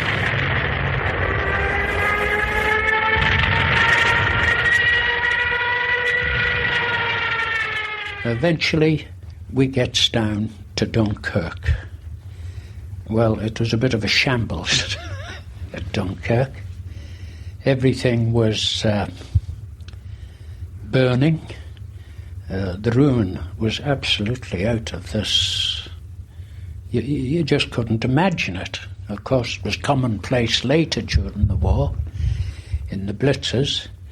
But, as I say, everything was smashed up and burning, and there were people and soldiers and what have you all lying dead in the streets and so on. And we went down towards the pier, and we thought, oh, they say, you get taken off. But by the time we reached the end of the pier, there were officers there, and they said, who are you? Where are you from? What units? Right. The mole itself had been badly bombed. There were vessels lying alongside of it, and I believe that's where the Fenella was sunk. So one of the vessels was probably the Fenella. But we carried on, and it would be like walking along, we'll say, Douglas Promenade, leaving the pier and walking towards Onken Head, and then you got more towards the country. And nothing but sand dunes. Wherever you looked, it was sand, just like being down at Derby. But eventually, we came to a little place called Bray Dunes, which was a suburb of La Panne. And they just directed you down off the main road onto the sand, and they said, now you wait there with your officers and so on. And we waited there. We were there for 2 days. Approaching Dunkirk, of course, we saw lots of bodies, civilians, troops having been shot down by the German Luftwaffe, coming over, firing at random on anybody. In one shed, I saw a stack of bodies piled up, just carried off the road and hidden in a shed. And when onto the beach, we were absolutely exhausted and only too glad to have a lie down, having tramped about 16 miles. We met up with red caps, and they were coming, and they were saying, when they stopped, what have you got in your lorry? Oh, uniforms, sandbags, petrol, ammunition. Oh, right, ammunition. You go that way, petrol, you go that way, uniforms, anything like that. You go that way, drive it into the field, and collect your kit and your rifle, and just leave me lorry. You can't have your lorry, just do as you're told. Leave it in the field and it'll be attended to. And apparently what they were doing, lorries like that, full of stuff that was useless for the carrying on of the war, from our point of view, they just blew them up and smashed them up and set fire to them. But if you had ammunition, petrol, and anything useful, you went another way. We could hear the gunfire behind us on the outskirts. We could hear the German planes, of course, right round us. Bombs we could hear being dropped. But the British Defence Regiment were, of course, protecting us, a rear guard action they were. And there was no, should I say, panic. Not panic. We were just hoping. In fact, so much so, and I don't mind saying this, that on the beach at Dunkirk, I actually prayed. I don't say I learned how to pray, but I certainly prayed most sincerely that we would get away and see our families again. We're told to have a look around, keep out of sight if you could. at daytime, of course, but we went around to see if there was anything going in the way of eats. The town was absolutely devastated. And various places, and there had been no clearing of... Only the military dead had been cleared and were put in a certain order, but the civilian dead, which was quite considerable. By this time, someone had rustled a bit of food of some sort up, the usual bully beef and stuff like that, and biscuits. So we prepared for a night on the sand. And we were amazed when we got to Dunkirk beach. There were masses of troops, all lined up except they were waiting for the bus. And we were at the beach. It's like from Derby down to Peel, apart from the fact that at the back there was large sand dunes. So during the daylight, you were getting Stukas having a go, Stuka bombs, dive bombing. So we were sorting ourselves out from going for the sand dunes in between the bombing raids. Then you were lined up again and hoping that the next boat in would be yours. And they kept us working. Lorries that had been brought in or come in unofficially, they were... they had the canvas stripped off the framework, and they were driven out end to end into the sea. And then planks of wood lashed across the top. And when the tide came in, they were getting wounded off on those. It was a kind of a makeshift pier, and they were loaded into small boats, being any lights or anything, but it was very, very clear, the sky, and the horizon was clear against the sea.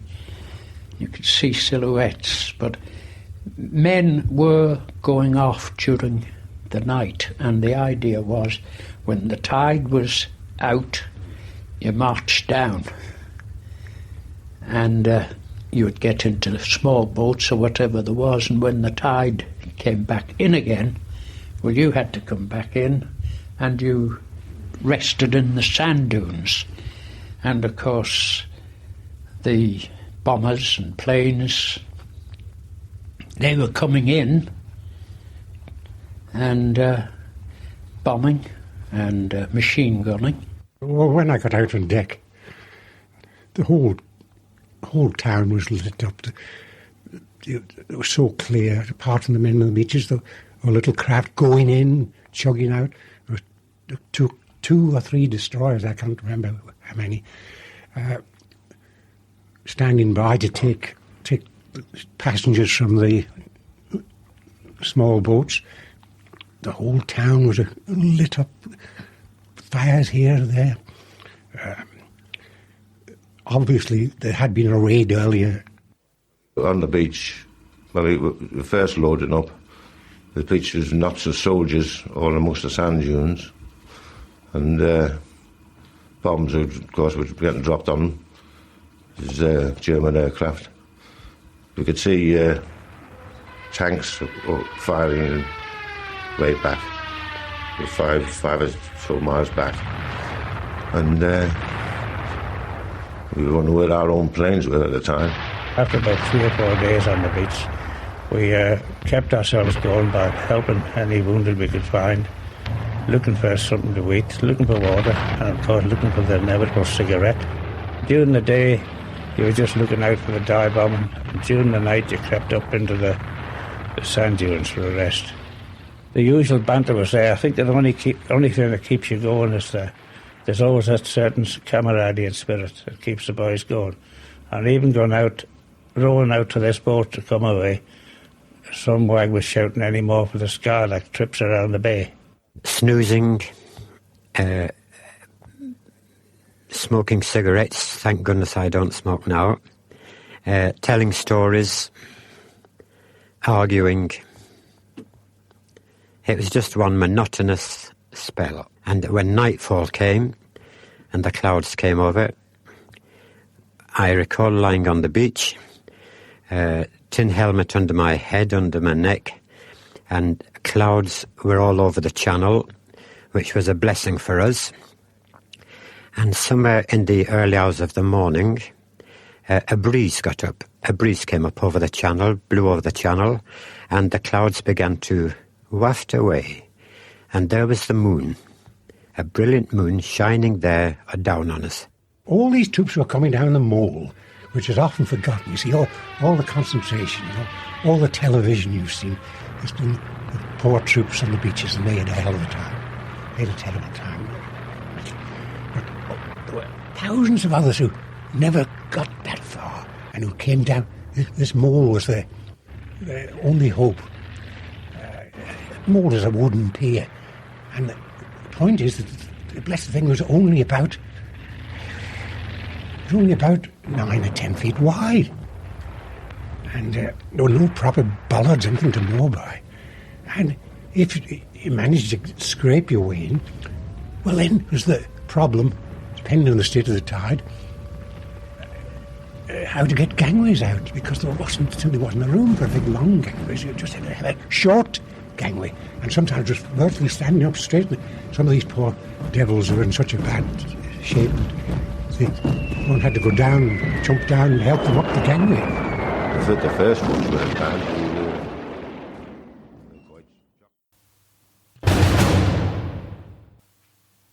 Thank you to all those brave Manxmen for their contribution to the war effort, and thank you to Manx Radio for producing the programme. Links in the show notes to all of it. I'm going to end now, or shortly, with one more PS, a memoir from the BBC People's War, but there will be one more bit of fun just after it, so do stick around. This is a memoir. It's called Saved by the Manxman, 1940, by Goal Kicker. We'll learn more about that, but this is written by Lance Corporal James Waring of the 5th Battalion, the Border Regiment, aged 22 in 1940, and the location of this story is Belgium, France and England. After elementary training in England, we moved from Wiltshire to the centre of France to complete our regimental and brigade training. We were then moved to Belgium to stop the Germans. We only started the war in France when the Germans had started to attack Belgium. For some reason, we were ordered back to defend the border between Belgium and France, where the Maginot Line ended. It was then that we found out that we were outnumbered, outgunned and outmanoeuvred. We had to withdraw into France with orders to get to Dunkirk as soon as possible. At one point in the withdrawal, a Belgian farmer attempted to pass through our lines and across the anti-tank trenches to get back to his land, which was already in German hands. Our lieutenant tried to persuade him not to go back, as he would be able to tell the Germans how weak our position was. Equally, he could have been a spy. Unfortunately, the man continued on his way, leaving our lieutenant no option but to shoot him. As we went through Lille, we were told that the Germans were in the next street, and we had to move quietly to get away without being discovered. Later, we found out that the British were alone, with no one to help us. We had to find our own way to the coast and Dunkirk, the only port open to us. During the march, we used to soap our socks to avoid blisters from the continual rubbing inside our boots. When we got to the port, there was no movement of steamships because it was blocked by those sunk by enemy aircraft. So it was on to the beaches, where we found our men waiting to be saved. We were so tired, we were almost asleep on our feet. We tried to get some kip, but there was no rest for us as the enemy kept bombing continuously.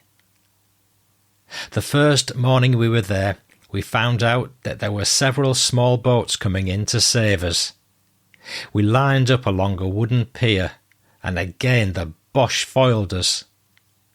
We lined up on the mole or harbour wall 5 abreast, 3 columns of French and 2 British.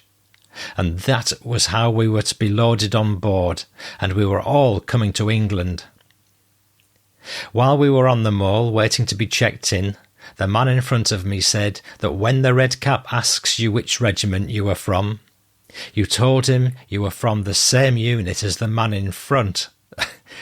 Corporal Light was asked this question, and he answered Border Regiment, which was not the regiment of the man in front of him.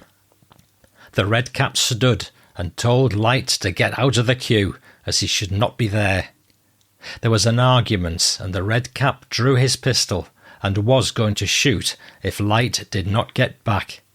Poor Lightfoot didn't get home that night. By this time I had had enough. I told my pal, Lance Corporal Hartley, we would try to get some sleep on the mole as it was safer there. I'd just dropped off to sleep when I was awakened by the noise of running feet. Looking up, I saw several officers running to the end of the pier, so off we went to join them. When we got amongst the officers, we found that there was a little boat tied up to the pier. There was no one on board until a general appeared, who seemed to be in charge. The boat was the size of a large lifeboat. It was then I scrambled down the wooden pier and jumped on board, using skills gained as a child in my hometown of Silloth on the West Cumberland coast. I picked up some rope and started to coil it. The general saw me and asked if I knew anything about sailing. "Yes, sir," I replied, and carried on coiling the rope. "OK, Corporal, carry on," was the reply. I was afraid that an honest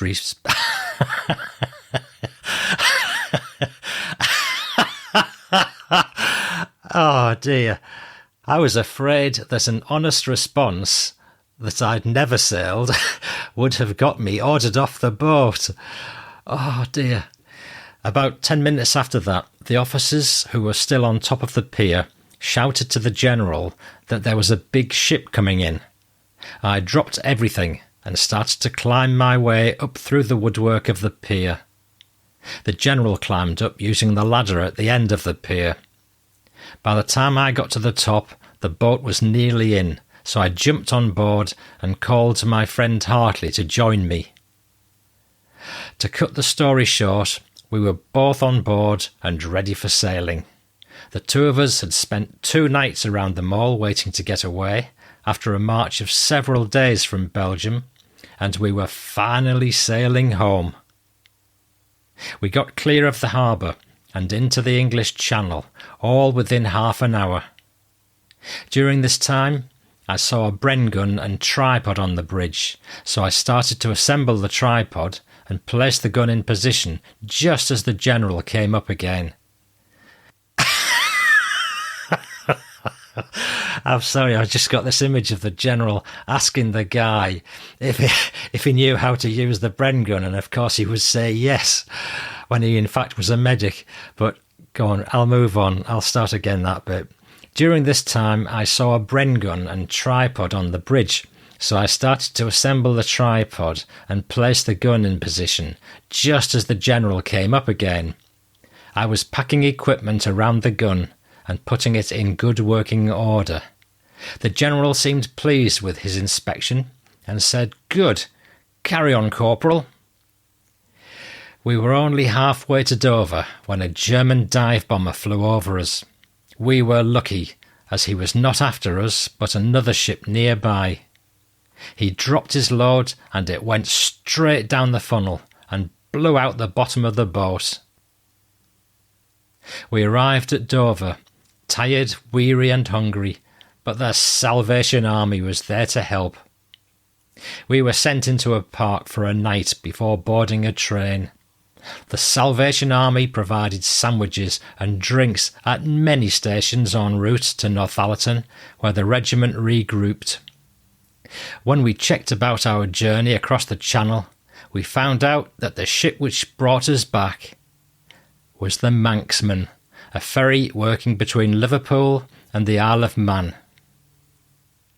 Later we found out that the Manxman had been ordered to Dunkirk by the War Office to pick up 50 officers, and was one of the last, if not the last, large ship to get away. After graduating from Sandhurst, I returned to France as a troop commander in charge of 5 special tanks. Fighting alongside the Canadians, I was involved in retaking the Channel ports and silencing the cross-channel guns near Calais, a return which provided a great deal of satisfaction.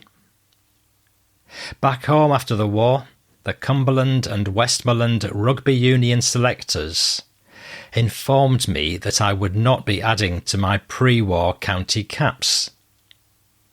As a result, I signed for the newly formed Workington Town Rugby League Football Club, who were captained by the legendary Gus Reisman. In 1952, I was at Wembley winning the Rugby League Challenge Cup with Workington. Another satisfying victory several years after a failure. That's Lance Corporal James Waring. What a great story. James, or Jimmy, thank you for writing it, and thank you for your service. That was brilliant. I just cannot end this show without reflecting upon the challenging sound background we had to put up with during the making of this show. But in its own way, the noise was joyous. It added a dimension of atmosphere to me that helped rather than hindered. So for your delectation, I've made up a short medley of all the sounds we encountered, and golly gosh, what a racket we had to endure. But it was a nice racket, really. I'll let you be the judge. But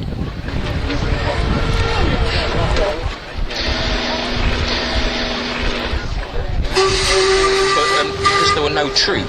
Yeah.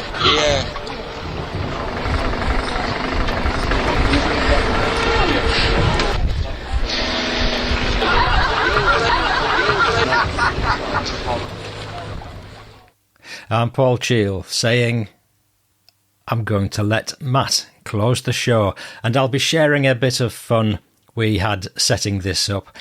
Above the surface of the water, this show might seem very calmly crafted, but underneath I can assure you that below the level of the Lady of Mann's propeller, things are as hectic as heck.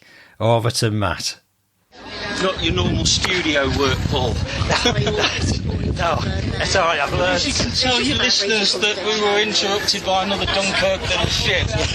I reckon there was a Stucker somewhere up in the skies as well. That sound at the very beginning, it was quite windy and noisy. Yeah. I'm just thinking if you could repeat your introduction to the podcast again. So if you say, this is the Fighting Through podcast, great unpublished history, put some feeling into it. And can't do that first. Just that sentence. Yeah. This is the Fighting Through podcast, great unpublished history.